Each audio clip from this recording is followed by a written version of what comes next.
inicial, el PIB, digamos. Profe, ¿tú me puedes volver al anterior?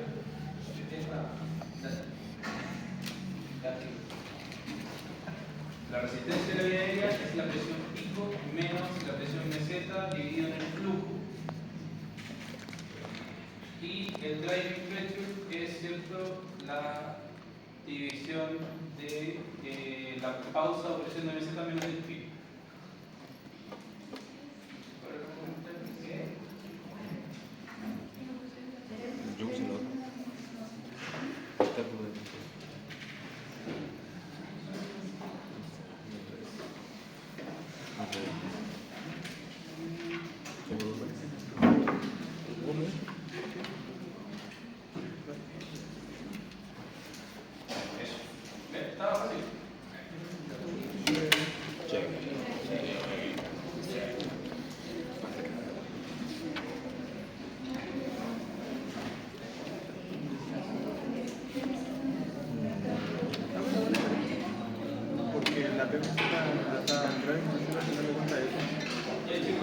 Hoy vamos a hablar sobre los modos ventilatorios y la configuración básica del ventilador mecánico. Ya que es una clase que ya no se le puede ser tan complicado porque ya hemos visto ciertos conceptos que las clases anteriores. Bien, primero saber cuál es el rol de nosotros dentro de la ventilación mecánica. ¿Ya? Básicamente lo que nosotros tenemos que crear, ¿cierto? Ser capaces de asistir al paciente en la parte pulmonar, ¿cierto? Darle apoyo ventilatorio con el ventilador mecánico, preocupados siempre de que estemos ventilando a este paciente de manera protectora. ¿Bien? Tratar de evitar el daño inducido por la ventilación mecánica y para ello nosotros tenemos que saber cómo programar al paciente. Varios de estos conceptos ya los vimos en la clase anterior. Los objetivos de la ventilación mecánica están aquí: dar soporte ventilatorio, ¿cierto?, para entregar oxígeno y asegurar una concentración de oxígeno determinada al paciente; dar soporte ventilatorio favoreciendo la eliminación de CO2 y básicamente disminuir el trabajo respiratorio que está generando, ¿cierto?, la patología o el motivo de ingreso a la UCI, ya que requirió, ¿cierto?, que este paciente estuviera ventilándose a través de un ventilador mecánico. Yo les voy a mostrar cómo es la configuración y el seteo de este ventilador, que es el Puritan Bennett 840, es el ventilador que más tenemos en el hospital de Arica. Ya se los voy a mostrar porque si es que alguno quiere hacer el internado, ¿cierto?, en la UCI, probablemente se van a encontrar con este ventilador más frecuentemente versus el Drague, ¿cierto?, o los Stefan, que son los ventiladores que ya estamos dejando de utilizar. Si se fijan, el ventilador contempla un monitor, ¿cierto?, que es una pantalla táctil que está dividida en dos segmentos y aquí tiene varios botones que básicamente son para hacer las maniobras: la pausa inspiratoria, la pausa expiratoria, para apretar y darle 100% CO2 al paciente mientras hacemos algún procedimiento, el teclado, ¿cierto?, y la perilla para confirmar la configuración, aceptar o cancelar, el reseteo de alarmas, entre otros botones que aparecen. Abajo está, ¿cierto?, todo el sistema eléctrico y de gas que vimos en el esquema anterior. ¿Se acuerdan que en la clase anterior mostramos que se componía de un sistema eléctrico y un sistema neumático? Ya, esos dos sistemas están en esta parte de acá, ¿cierto? En la parte de atrás, aquí no se ve, pero hay dos mangueras. Una que es una manguera de oxígeno, ¿cierto?, que se conecta a la red de oxígeno del hospital, y otra de aire, ya que también se conecta a la red de aire del hospital. Esas dos presiones de aire y oxígeno van a generar, ¿cierto?, las diferentes presiones dentro del ventilador, y este va a ser manejado por el circuito interno del ventilador mecánico, el cual va a abrir o cerrar las válvulas inspiratorias y expiratorias para determinar cuánto volumen vamos a ingresar al paciente, ¿cierto?, dependiendo de lo que yo configure previamente en el ventilador. En la parte, ¿se acuerdan que también les dije que algunos modelos como este no tenían el compresor de aire y necesitaban, solo funcionaban si tenían una red de aire? Este es el compresor de aire, ¿ven?, que va en la parte de abajo. Ya algunos modelos lo traen, otros no lo traen.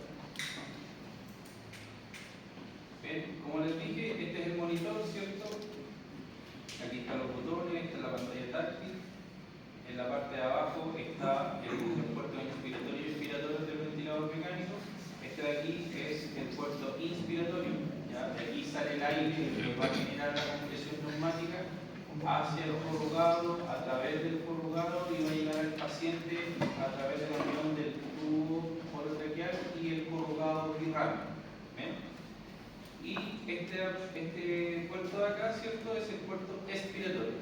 ¿Ya? Una vez que el aire entre, ¿cierto?, va a entrar por acá, va a llegar al tubo del paciente, y cuando el paciente expire, va a salir por la otra rama y va a llegar, ¿cierto?, al ventilador, donde va a atravesar este filtro grande que está aquí para evitar que, si es que el paciente tiene alguna bacteria, algún virus, evitar que ésta se aloje dentro del sistema neumático del ventilador.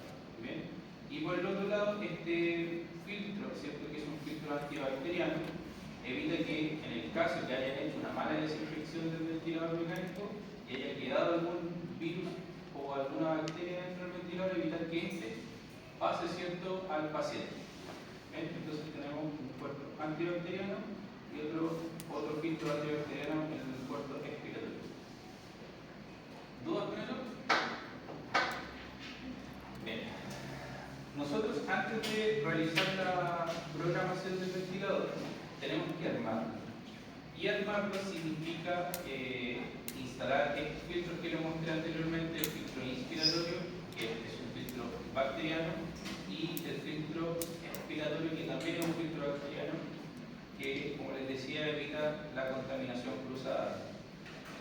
Y antes de hacer eso, nosotros tenemos que realizar el ATC, ¿ya?, que es el Autotest Code. Básicamente lo que va a hacer es ver que las presiones del sistema que van a conllevar, ¿cierto?, todo el corrugado, el filtro HME, que es un filtro humidificador, van a ver que la resistencia de ese corrugado sea la idónea, que la compliance sea la idónea, que no existan fugas, y básicamente para poder preestablecer las presiones que van a necesitar el ventilador para, ¿cierto?, y hacer las compensaciones necesarias para ventilar al paciente. ¿Ven? Yo enciendo el ventilador, presiono ese botoncito que está al costado, en esta parte de acá. ¿Se ve?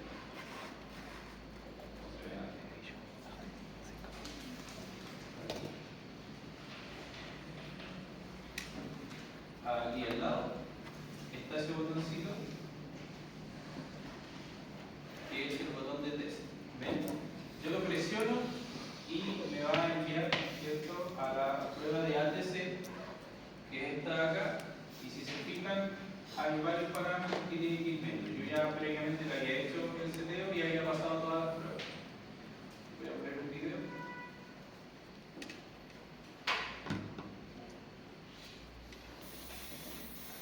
Ahora que entramos al ATC, ¿qué tiene que hacer? Ponerse guantes de este procedimiento debe ser con guantes estériles. ¿Bien? ¿Por qué? Porque recuerden que la vía aérea es un sistema estéril. Entonces, si yo lo hago sin guantes, con un guante de procedimiento, puede ser que contamine. ¿Bien? Acá lo ideal es que esta es una alumna de la Santo Tomás.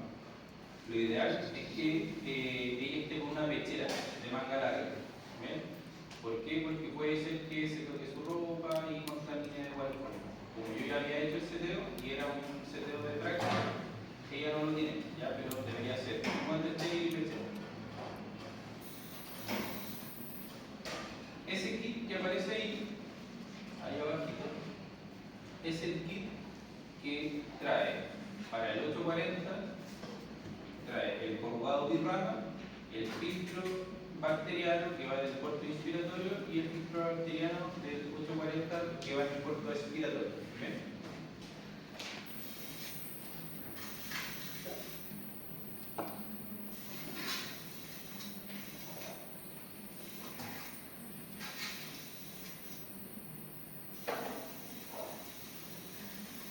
Ese ventilador que ven ahí atrás, bueno, esa máquina es un ventilador de transporte, ya que lo utilizamos nosotros en el laboratorio. Lo vamos a ver cuando veamos los diferentes tipos de modelos. Esa sea, no lo voy a traer, pero van a ver imágenes y van a ver cómo funciona. A diferencia del ventilador pesado, que es un ventilador de 2 ramas, este es un ventilador monorama. Después van a que ustedes no se cómo se lo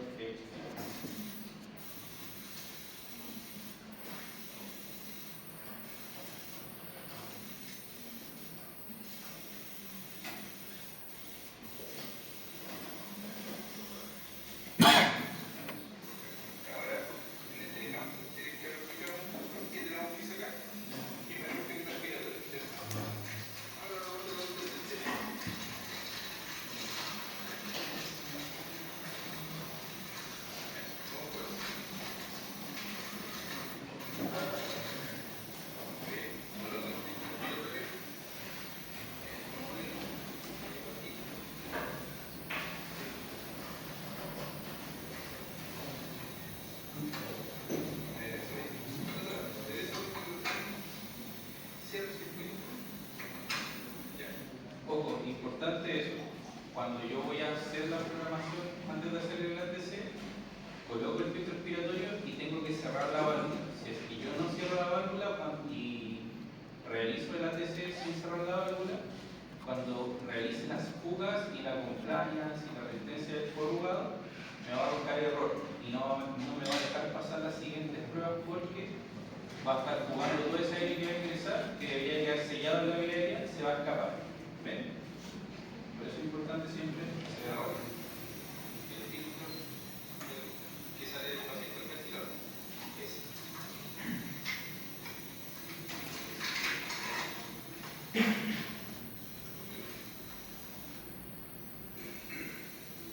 ¿Cuál es la finalidad de ese filtro? Otra cosa.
Estas son las pruebas que realiza el ATC. Sensor de flujo, presión del circuito, fuga del circuito, filtro expiratorio, resistencia del circuito y la calibración de la compliance. Presión del circuito, la fuga del circuito, el filtro expiratorio, la resistencia del circuito y la compliance del circuito. Como paciente adulto, sí, vamos a utilizar filtro HME, sí, entonces ponemos a aceptar. Ahora nos va a dar una instrucción, ¿cierto? Y dice, conecta el circuito con filtro expiratorio pero sin identificador. Lo tenemos. Aceptar. Ahora nos pide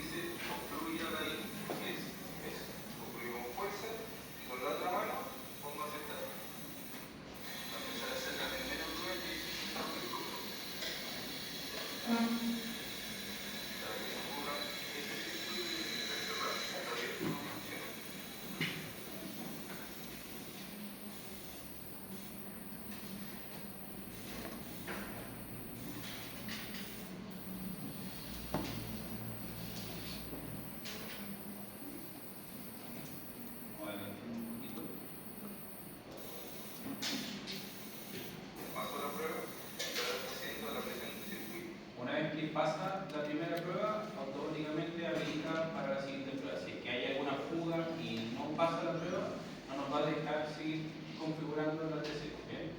Ahora está midiendo la presión de circuito y el ventilador se fijan acá que es una barrita que hay 90, 75, 50 y 5 y 50. Si está sobre los 75 pasa sin ningún problema.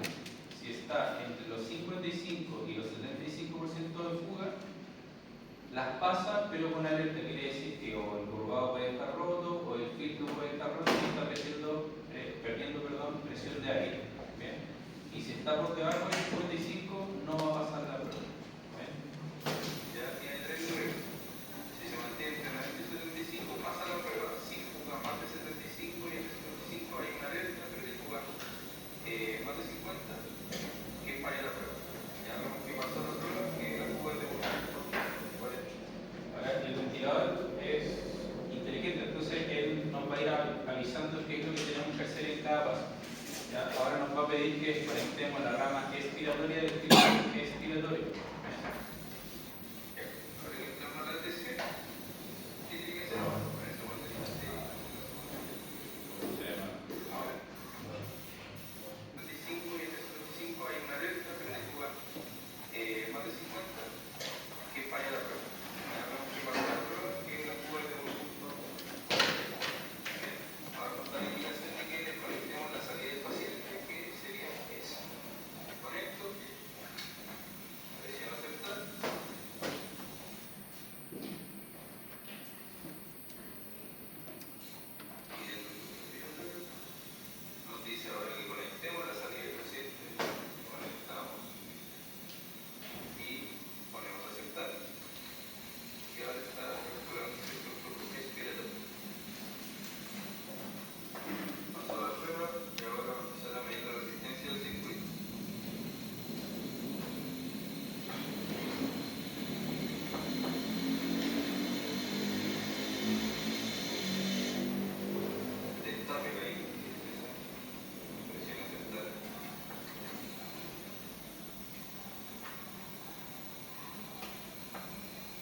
Ese es el filtro humidificador pasivo, ¿ya? Es un filtro HME que cumple la función de humidificar, ¿cierto?, la vía aérea cuando está conectado al tubo.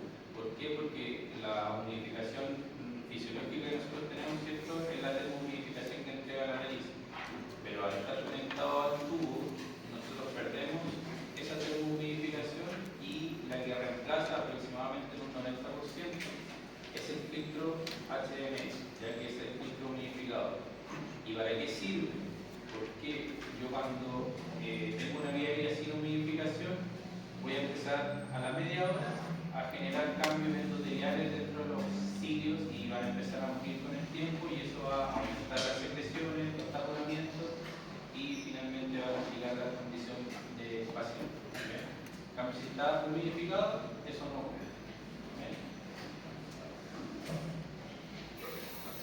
Conecto el filtro HME y luego conecto la sonda de aspiración continua, que es esa, que se conecta al filtro y desde ahí, desde la SAC, se conecta directamente al tubo.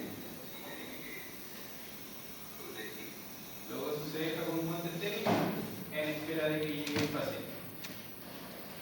¿Bien? Entonces, luego de que hacemos la ATC, nosotros podemos empezar a configurar el ventilador dependiendo de los requerimientos del paciente. ¿Bien? Bueno, ya sabemos que existen variables ventilatorias básicas, que son las variables dependientes e independientes, que son el volumen, y las variables de fase que son el trigger, el límite, el ciclado y la base. Bien. Hay diferentes modos ventilatorios. Están los modos controlados, los modos asistidos y los modos espontáneos. Los controlados está el volumen control y el modo de presión control. Dentro de los asistidos están los asistidos controlados y el famoso SIMB, ¿cierto? Que van a ver que ya se utiliza mucho. Y están los modos espontáneos, que son la presión de soporte y el modo de CPAP, ya que es presión continua negativa. Dentro de los controles, ya el ventilador impone completamente la respiración del paciente. Cuando yo utilizo esta modalidad, el paciente normalmente está sedado completamente o incluso con relajo neuromuscular. El paciente no genera ningún esfuerzo para ventilar, todo el trabajo lo hace el ventilador. ¿Bien? Normalmente eso es cuando está en volumen control, pero a veces el paciente también puede estar asistiendo una o dos respiraciones dentro del ciclo. ¿Por qué? Porque puede ser, por ejemplo, un paciente de policonsumo, la sedación no les agarra de la mejor forma, entonces tenemos que sobreescalonarlos, sedarlos más para poder lograr inhibir el centro respiratorio. ¿Bien? En el caso de que ocurra eso, nosotros podemos variar entre el volumen control y el presión control para que no exista tanta asincronía paciente-ventilador y evitar el daño pulmonar. ¿Cuáles son las características claves de las modalidades controladas? Podemos establecer una frecuencia respiratoria fija, ¿cierto? Que nosotros vamos a preestablecer dependiendo de las necesidades que tenga el paciente. Podemos determinar o prefijar el volumen tidal o la presión inspiratoria, asegurándonos de que no sobrepase el volumen corriente programado ni tampoco la presión inspiratoria programada. ¿Bien? Además, podemos definir el flujo, ¿cierto?, dependiendo del volumen y la velocidad que nosotros ingresemos, ¿cierto?, el aire dentro del sistema respiratorio. Y como les dije, los modos controlados clásicos son el presión control y el volumen control. ¿Cuáles son los riesgos de ventilar constantemente o de manera prolongada a un paciente en la modalidad controlada? Es que los respiratorios se empiezan a atrofiar, especialmente el diafragma, generando, ¿cierto?, la famosa debilidad quiriética. Y si la ventilación en una modalidad controlada es prolongada, puede generar, ¿cierto?, atrofia vasculatura y por ende un mayor tiempo de conexión a la ventilación mecánica, generando un winning dificultoso. ¿Qué quiere decir esto? Que va a ser más complicado que el paciente salga de la ventilación mecánica. Y si es que sale, probablemente va a requerir una fase de rehabilitación muy extensa para poder desligarse completamente del ventilador mecánico. ¿Bien?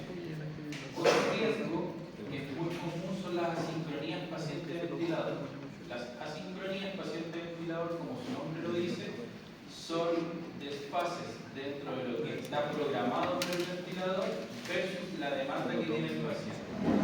Creo que lo hablamos en una clase. Si yo programo una frecuencia respiratoria de 16 por un PT de 400, un PIB de 5, una FiO2 a 50, pero este paciente está con acidosis respiratoria, probablemente el centro ventilatorio va a estar mucho más elevado. Por ende, el paciente probablemente va a tener o va a requerir una frecuencia mayor a 30 respiraciones por minuto. Yo tengo programada 16. ¿Qué va a ocurrir con esto? Que en un minuto van a haber 16 ciclos programados por el ventilador, pero el paciente va a estar requiriendo que en ese mismo minuto ingresen 30 respiraciones. Entonces, entre cada ciclo programado por el ventilador, ¿cierto?, el paciente probablemente ingrese 2 o 3 respiraciones más. Y va a ocurrir en algún momento que el paciente va a estar eliminando aire y el ventilador va a estar ingresando aire. Eso se llama asincronía. Que el paciente no logra acoplarse a la ventilación y puede ser por mala programación, por el paciente no está sedado correctamente o porque las demandas metabólicas del paciente están por encima, ¿cierto?, de la ventilación que yo estoy programando al paciente. ¿Ven? ¿Y qué ocurre con esto? Las asincronías paciente-ventilador por lo general generan daño asociado a la ventilación mecánica. ¿Ven? Otro riesgo es que para yo poder mantener sincrónico al paciente junto al ventilador voy a necesitar de sedantes e incluso relajo neuromuscular. Y ya sabemos que es exceso de sedación y el uso de sedantes de relajantes neuromusculares por tiempo prolongado genera debilidad en la musculatura, ¿cierto?, tanto perispénica como central. ¿Cuándo debemos usar estos modos controlados? Cuando el paciente es un paciente crítico grave, recién está llegado, ¿cierto?, en una fase aguda, cuando el paciente está con un distrés respiratorio severo, hay compromiso neurológico o el paciente tiene una fatiga extrema. Por ejemplo, en estos pacientes con cetoacidosis diabética que tratan de compensar todo el día hasta que los ingresan o incluso en ese momento de espera de urgencia están compensando respirando solo a 40, 35 respiraciones por minuto. Después de 1 hora, 2 horas, 3 horas, la musculatura se va a fatigar y cae en fallo respiratorio. A este tipo de pacientes también lo mejor o lo más indicado para ellos es una modalidad controlada. ¿Bien? ¿Dudas con esto? Esas son las modalidades controladas. ¿Bien? El soporte, ¿cierto?, ventilación espontánea asistida. El ventilador asiste con una respiración que fue iniciada por el paciente. A diferencia de las modalidades controladas, el paciente por lo general no realiza ningún esfuerzo respiratorio. En las asistidas espontáneas, lo que van a hacer es que el paciente va a iniciar el flujo inspiratorio porque va a gatillar, ¿cierto?, y el ventilador va a asistir a esta ventilación. ¿Qué quiere decir? Que va a ayudar al paciente a respirar para evitar la fatiga y evitar que se canse. ¿Bien? Sin el esfuerzo del paciente, el ventilador no va a entregar ninguna ventilación. ¿Bien? Es decir, el paciente no respira o inicia un ciclo respiratorio, el ventilador no lo va a asistir porque está programado para asistir, más no para mandar la ventilación. ¿Bien? Características claves: el trigger o ciclado debe ser o dado por el paciente. La frecuencia respiratoria es variable. ¿Por qué? Porque al ser dada por el paciente, puede ser que el paciente en un minuto respire a 10 respiraciones por minuto, como en otro minuto a 15, 16 respiraciones por minuto.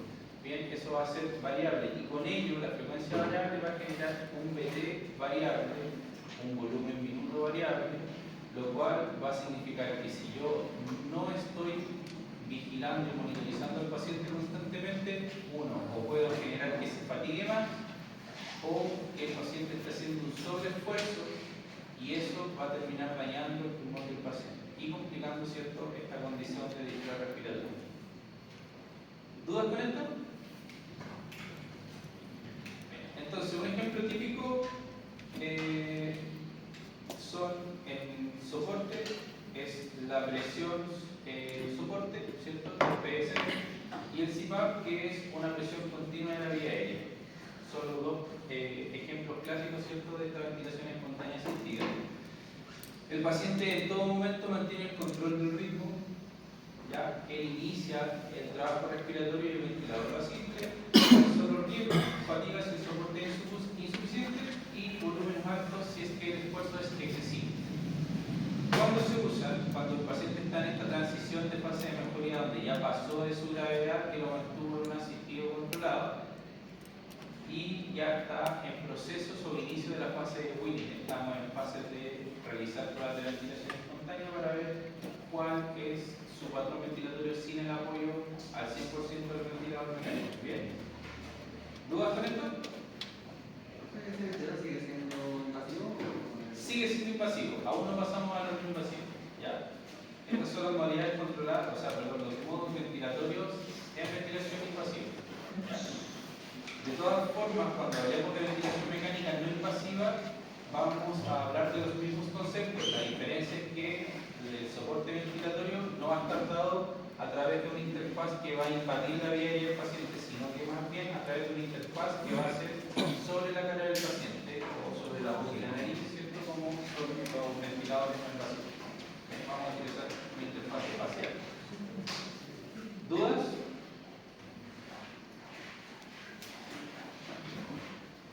Bien. Entonces, ¿cuándo usar controlado o cuándo usar soporte? Ya, el paciente está iniciando el ciclo respiratorio, es lo que nosotros nos podemos preguntar. Si el paciente es capaz de iniciar el ciclo respiratorio, yo voy a preferir, ¿cierto?, una modalidad espontánea asistida. Y si el paciente no logra iniciar una ventilación, ¿cierto?, yo voy a preferir una modalidad controlada, que puede ser volumen control o presión control. Y una espontánea asistida puede ser presión de soporte o CPAP. ¿Bien? ¿Claro eso? ¿Sí? ¿Dudas? Dígame. ¿Cuál era para...? O sea, si el paciente inicia la respiración, ¿cuál es el control? Espontánea asistida. Y dentro de los espontáneos asistidos está la presión de soporte y el CPAP, que es la presión continua en la vía aérea, por sus siglas en inglés. ¿Bien? ¿Cuáles son las diferencias, cierto? En relación al concepto de quién inicia la respiración, que la modalidad controlada, el ventilador, ¿cierto? O puede el paciente iniciar, así que usar en este caso, ¿cierto? Que les puse como ejemplo de los pacientes policonsumo. Y la presión de soporte, la entrega, ¿cierto? Inicia la ventilación del paciente. ¿Quién determina el patrón ventilatorio? En la modalidad controlada va a ser el ventilador, y en la modalidad asistida va a ser el paciente. El trabajo respiratorio en la modalidad controlada va a ser 100% dado por el ventilador, mientras que en la modalidad de soporte el paciente, ¿cierto?, va a iniciar y el ventilador lo va a ayudar, ¿cierto? Entonces el trabajo del esfuerzo respiratorio va a estar dividido entre el esfuerzo que hace el paciente y el volumen, ¿cierto?, o la asistencia que entrega el ventilador mecánico. Sedación en la modalidad controlada frecuentemente y el soporte mínima o no necesaria. Recordar que estos pacientes solo se sedan si están en soporte en el caso de que estuvieran con delirio de suicidio motor. ¿Bien? Y es una sedación superficial que les permite estar conectados, pero tranquilos. ¿Bien? Esa es la definición de sedado. ¿Y cuál es la importancia clínica? Una modalidad controlada siempre la voy a usar en una fase aguda, cuando recién conecto el ventilador al paciente o cuando recién llega, y una vez que pasa esta fase aguda o de compromiso, puedo avanzar, ¿cierto?, a una modalidad menos controlada, que puede ser presión soporte, CPAP, o, ¿cierto?, antiguamente se utilizaba la modalidad de CIMB para hacer el traslado desde una modalidad controlada a una menos asistida, para luego iniciar el test de overwinning, que finalmente es la extubación del paciente. ¿Digo esto? ¿Está claro? ¿Sí? Está fácil. Dentro de las modalidades controladas está el volumen control, ¿cierto? Cuando lo uso, utilizo el volumen control cuando tengo que asegurar un volumen corriente fijo para establecer y poder controlar el volumen minuto, la frecuencia respiratoria, y así asegurarme que pueda estar barriendo CO2, ¿cierto?, constantemente. En esas condiciones yo utilizo volumen control. ¿Bien? ¿Por qué? ¿Por qué volumen control y no presión control? Al yo utilizar la modalidad volumen control, voy a estar seguro de que el paciente está en una fase de estrés agudo y por ende voy a necesitar controlar estos factores o estas variables que les mencioné anteriormente: el volumen corriente, el volumen minuto, la frecuencia respiratoria. ¿Bien? A diferencia de la modalidad controlada por presión, que la vamos a ver en la siguiente diapositiva. ¿Bien? Este es el estudio de Amarco, chicos, que nos dice que para una mejor programación de la ventilación mecánica en el paciente con síndrome de ventre respiratorio, lo mejor es que se haga entre 4 a 6 ml de kilo ideal, ¿cierto? Y en pacientes que no tienen ventre respiratorio, lo ideal es que sea entre 6 a 8 ml ideal. ¿Ven?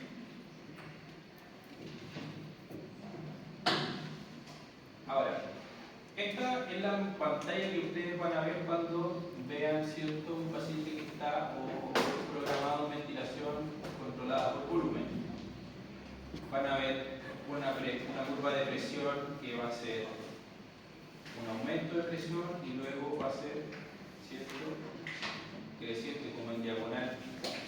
Luego va a terminar el ciclo expiratorio, hay un periodo de pausa y nuevamente el ciclo inspiratorio. En relación al flujo, el flujo va a empezar rápidamente y a medida, ¿cierto?, que llega a su pico, va a dejar de ingresar aire hasta ingresar la fase expiratoria y va a eliminar el aire, ¿cierto?, o el volumen, por eso la curva de flujo. Y en la curva de volumen va a ser, ¿cierto?, ascendente y luego descendente en la fase expiratoria. ¿Qué es lo que yo voy a ver en el tablero de programación? En todos voy a encontrar oxígeno, PIC, en todas las modalidades. ¿Cuál es la diferencia del volumen control? En el volumen control yo voy a tener control del volumen vital o volumen corriente, voy a tener control de la frecuencia respiratoria, control del tiempo inspiratorio y por ende del tiempo expiratorio. Voy a poder determinar la forma de la curva de flujo, si es desacelerante o cuadrática, y además puedo darle tiempo de pausa inspiratoria. ¿Bien? Y voy a setear, ¿cierto?, el trigger en menos 2 centímetros de agua o lo que yo requiera para que el paciente inicie la ventilación o que el ventilador inicie la respiración. ¿Bien? En cambio, el paciente que yo voy a programar en presión control lo suelo utilizar cuando necesito limitar la presión inspiratoria. ¿Por qué? Porque puede ser que un paciente no sea muy complaciente su pulmón y si yo no tengo limitadas las presiones de la vía aérea, puede ser que lo dañe. Entonces, en presión control, al yo programar la presión inspiratoria máxima, voy a saber que las presiones no van a aumentar de la presión que yo preestablezco inicialmente. Así me aseguro de que ese pulmón que es poco complaciente no se da. Bien, favorecer la ventilación más compatible con un pulmón duro, ¿cierto? Como les acabo de decir, un patrón de flujo desacelerado y por lo general la presión control se utiliza cuando el paciente no está sedado por completo y también asiste las respiraciones. Entonces, a diferencia del volumen control, ya sabemos que oxígeno y presión vamos a tener cierto PIB y oxígeno en todas las modalidades, y aquí en vez de establecer el volumen corriente en la modalidad de presión control, yo voy a establecer la presión inspiratoria máxima, en este caso 15 centímetros de agua. También voy a poder modificar la frecuencia, el tiempo inspiratorio y el tiempo expiratorio, y voy a poder modificar, ¿cierto?, la presión rampa o el tiempo de rampa o lo que se demora en llegar a los 15 centímetros de agua. Aquí está alrededor de los 70 milisegundos. ¿Bien? Y también el trigger está determinado por presión. O sea, una vez que caiga por debajo de 2 centímetros de agua, el ventilador va a iniciar una nueva inspiración. ¿Bien? Y si se fijan en la presión, en la gráfica, ¿cierto?, de presión tiempo, a diferencia de en la gráfica de volumen control, perdón, en la configuración de volumen control, aquí es automáticamente llega de 0 a los 15 centímetros de agua, perdón, no de 0, de 5, que es el PIB, de 5 a los 20 centímetros de agua, porque se suma el PIB más los 15 que agrego de presión inspiratoria máxima, eso da 20. ¿Bien? Entonces llega de 5 a 20 y se mantiene durante todo el ciclo. Por eso las presiones se mantienen constantes. ¿Bien? Y una vez que inicia la fase expiratoria, nuevamente llega a 0, ¿cierto? Y se mantiene con la presión PIB, ¿cierto?, hasta el nuevo ciclo inspiratorio. Las curvas de flujo y de volumen se mantienen de manera similar a la de volumen control. ¿Dudas con esto? Entonces, en volumen control, yo tengo control del volumen, de la frecuencia, del tiempo inspiratorio, del tiempo expiratorio y de la configuración del trigger, ¿ya? O disparo, que es el modelo de disparo. Y en presión control tengo el control, ¿cierto?, de la presión inspiratoria máxima la frecuencia, el tiempo inspiratorio, el disparo y además la velocidad con la que llega desde la presión PIB hasta la presión inspiratoria máxima. En este caso es de 5 a 1. Bien. ¿Dudas con eso? Bien. El SIMB es una modalidad que podríamos decir que es una modalidad híbrida. ¿Por qué? Porque se utiliza o se utilizaba para hacer este traslado desde la modalidad controlada a la modalidad espontánea asistida. Bien, ¿por qué? Básicamente es una presión de soporte más una presión control. Y en la gráfica, perdón, en el monitor, aparte de mantener estos mismos valores, aquí me va a aparecer un nuevo botón que es presión de soporte. Entonces voy a poder instalar o programar estos mismos parámetros que están aquí, más la presión de soporte. ¿Bien? ¿Por qué ya no se utiliza tanto? Porque la evidencia nos dice que tiene mejor resultado, ¿cierto?, pasar a una modalidad soporte que la modalidad de SIMB que va a tener, ¿cierto?, esta mezcla y esta transición. O sea, no hay mayor beneficio desde el punto de vista de la extubación exitosa al utilizar SIMB versus lo que es utilizar una modalidad de presión soporte con pruebas de ventilación espontánea. ¿Bien? Y la presión soporte, a diferencia de ya estamos en las modalidades espontáneas asistidas. ¿Bien? Ya dejamos de lado las modalidades controladas, que son volumen y presión control. Y en la modalidad espontánea asistida tenemos la presión soporte. Cuando suele usarse cuando el paciente, las respiraciones son iniciadas por él. ¿Bien? Y en ese contexto nosotros queremos disminuir el trabajo respiratorio, mejorar la sincronía y confort y avanzar en el proceso de Winning. ¿Bien? ¿Qué nos dice la evidencia? Que para nosotros avanzar en el proceso de Winning debemos evaluar diariamente cómo está el paciente, cómo es su mecánica pulmonar, cómo es su patrón respiratorio y si tolera o no tolera o está apto para someterse a una prueba de ventilación espontánea. Bien. Las guías de la ATS del 2017 protocolizaron, ¿cierto? Establecen que es mejor o más beneficioso para el paciente generar protocolos de destete o protocolos de extubación asociados a pruebas de ventilación espontánea de 30 minutos. Antiguamente se hacía de 1 hora a 2 horas, pero la verdad es que no hay diferencia significativa clínica al hacerlo en una prueba de ventilación espontánea de 2 horas o una prueba de 30 minutos. ¿Bien? Básicamente, realizar una prueba de ventilación espontánea es más beneficioso para el winning y una extubación exitosa dentro de la UCI, ¿cierto? Y para poder establecer con éxito este proceso de winning. ¿Cuáles son las precauciones que deben tener, chicos? Esto es importante. Una modalidad de presión soporte no garantiza un PT fijo. ¿Ya? Al ser iniciada la ventilación por el paciente y depender del esfuerzo que el paciente realice para movilizar este volumen determinado, y además va a depender de la compliance del paciente, o sea, de la capacidad que tenga de distender el pulmón. ¿Bien? Por ende, si es un paciente que tiene un síndrome de estrés respiratorio que finalmente se transformó en un duro, ¿cierto?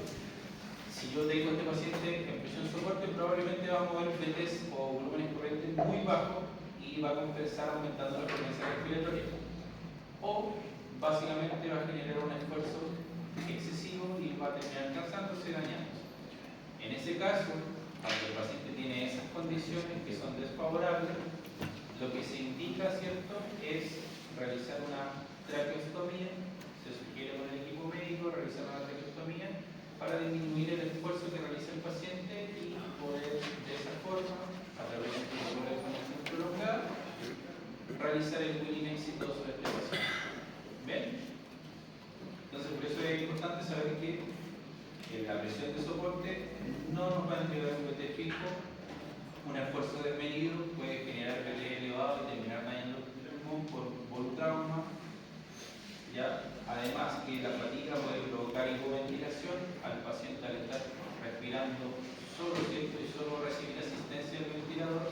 Si el paciente se fatiga por estar con debilidad, va a generar que los volúmenes pulmonares sean más bajitos cada vez y puede generar hipoventilación, lo que va a conllevar, ¿cierto?, retención de CO2 y reteniendo CO2, compromiso de conciencia y nuevamente falla respiratoria.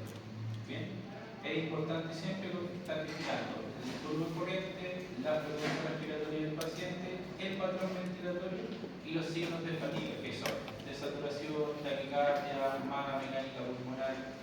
¿Ya? Porque eso nos va a indicar que el paciente probablemente está haciendo un esfuerzo excesivo o el soporte que yo esté programando un paciente es ineficiente. Bien. ¿Cómo lo voy a ver? En la programación voy a tener aquí, en vez de presión inspiratoria, presión de soporte. Bien. Es muy similar a la presión control. ¿Cuál es la diferencia entre presión control y presión soporte? Es que en presión soporte el paciente se inicia la respiración y yo no puedo programar la frecuencia respiratoria, a diferencia de presión control que teníamos presión inspiratoria, frecuencia y tiempo, podíamos nosotros manejar esas variables. En presión soporte solamente podemos entregar presión de soporte. Bien, no controlamos la frecuencia respiratoria ni solamente exclusivamente del paciente, pero además tenemos otro factor que es el porcentaje de ciclado. ¿Qué quiere decir esto? Que cuando el flujo caiga por debajo del porcentaje de ciclado, en este caso 25%, cuando el flujo caiga 25% de su flujo máximo, el ventilador va a iniciar la fase expiratoria. ¿Bien? Y otra modalidad espontánea asistida es el CPAP, ya que es presión continua de la vía aérea. Ya realmente mantiene una presión positiva continua, el principal efecto recae sobre la oxigenación, más no así para barrer CO2, no nos sirve, ¿ya? Solamente evita que los alveolos colapsen al final de la expiración. En la programación se ve exactamente igual, ¿ya? Pero este valor de presión soporte 15 desaparece. ¿Esto? ¿Se ve la manera? ¿Ya? La presión de soporte de 15 desaparece y solamente voy a tener para programar FIO2, que es el oxígeno, ¿cierto? El PIB de 5, el disparo y el ciclado. ¿Bien? Entonces, la diferencia entre CPAP y presión soporte es esa. ¿Bien? El enfoque comparativo. Volumen control, lo que yo controlo es el volumen, la ventaja es que aseguro un VT y el riesgo es que aumenta las presiones en la vía aérea en el caso de los pulmones duros o cierto que estén cursando un síndrome respiratorio severo. En presión control, lo que yo controlo es la presión. La ventaja es que puedo proteger de manera más segura el pulmón, evitando que las presiones sobrepasen la presión inspiratoria que yo programo. Y el riesgo es que el VT va a ser variable, va a depender de la complacencia del pulmón, ¿cierto? Y puede ser que en algún ciclo ingrese más o ingrese menos VT, no voy a tener control sobre eso. Y en la presión soporte, la variable que yo voy a controlar es la presión. ¿Cuál es la ventaja? Que es más cómodo para el paciente que está despierto y que quiere ventilar, porque eso el ventilador solo lo asiste, no inicia la ventilación, casi todo el control lo tiene el paciente. Y el riesgo es que genera dependencia. Muchas veces nuestros pacientes que tienen alta fatigabilidad o que llevan mucho tiempo en ventilación mecánica, si yo, por ejemplo, hago una prueba de ventilación espontánea donde tengo que desconectar al paciente del ventilador para que respire 30 minutos solito, el paciente empieza a desesperarse, a sentirse ansioso y puede ser que requiera demasiado, que dependa mucho de la presión que le entrega el ventilador. ¿Bien? Por eso es importante entrenarlo para evitar que ocurra esto. dudas, consultas? Bien, entonces en resumen, tenemos modalidades controladas, espontáneas asistidas, ¿cierto?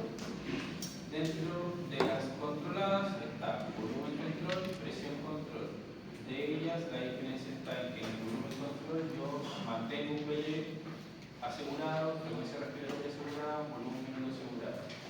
En presión control yo solo voy a controlar la presión inspiratoria máxima para evitar mayor daño pulmonar.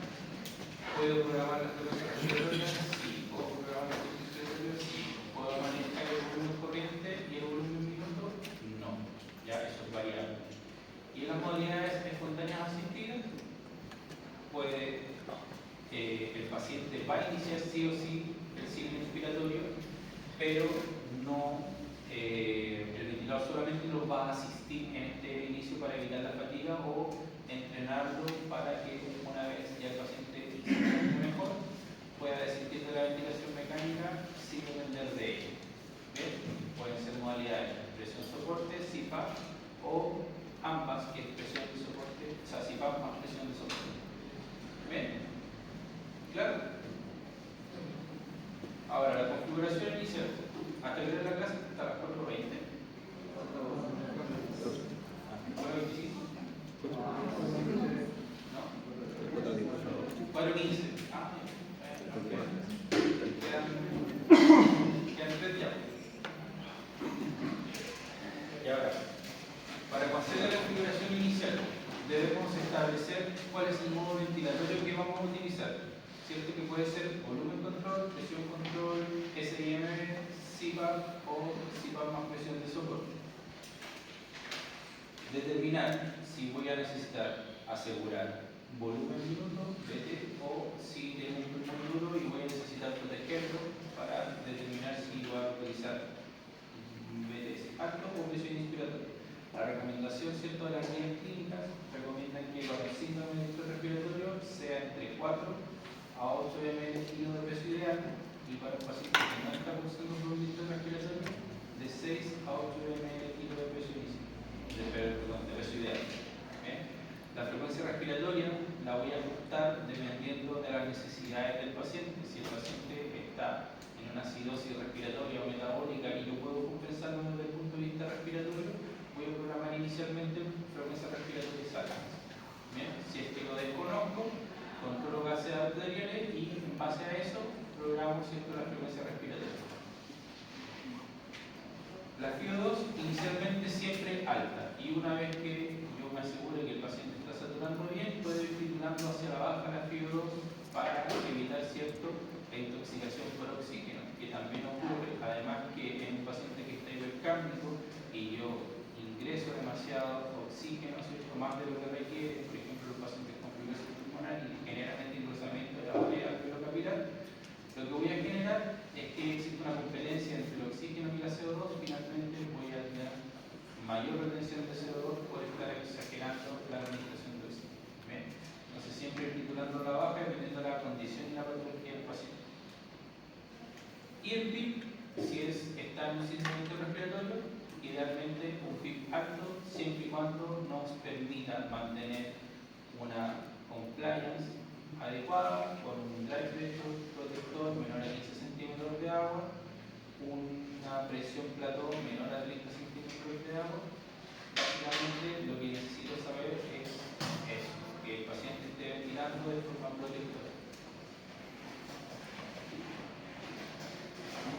Para la monitorización, los parámetros claves, ¿cierto? Presión pico, que no supere los 30 o 35 centímetros de agua. La presión meseta o plató que sea menor a 30 centímetros de agua, el driving pressure, que es el plató menos el pico, que sea menor a 15 centímetros de agua, y una compliance estática, ¿cierto?, que sea ojalá de 60 a 100 si el paciente no tiene disco respiratorio, y si el paciente lo tiene, ojalá que sea mayor a 20. Bien, y lo otro es que debo evitar el autopico, ya sobre todo en los pacientes obstructivos o robóticos, donde yo necesito aumentar el tiempo expiratorio para evitar, ¿cierto?, el encajonamiento y la hiperinsuflación dinámica. A estos pacientes yo tengo que tener el cuidado preciso de no generar autopico.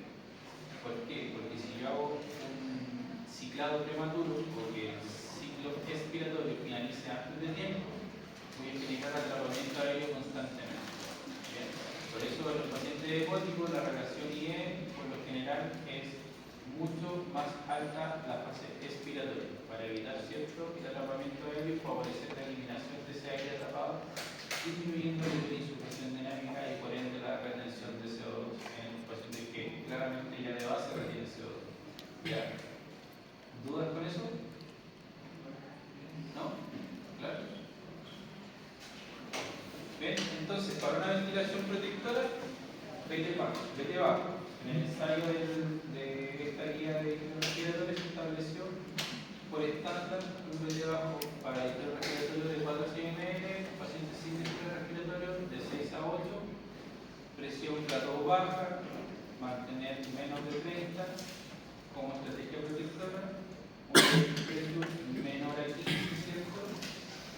En el caso del distrés respiratorio severo con oxigenación bajo 150, el prono es una opción para mantener una protección pulmonar al estar en prono.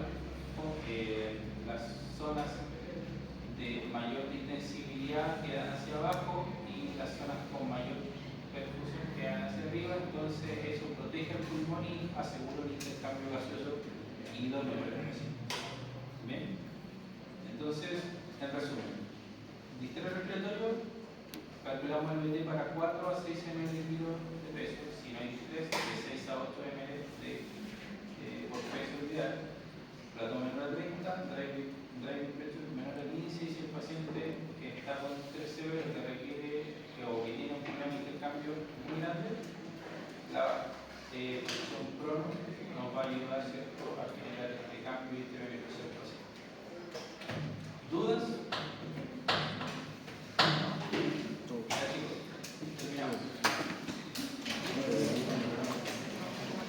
Sigo.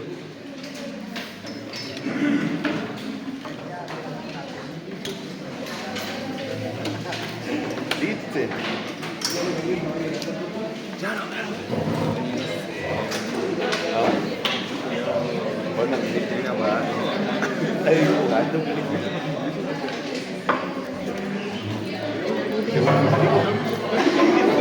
Pico.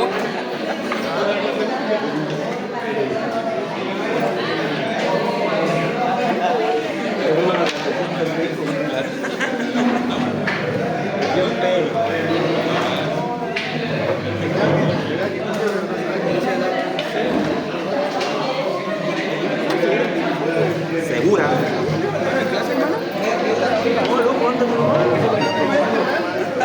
porque me voy a tener que ir a las 6 de la tarde. ¿Dónde?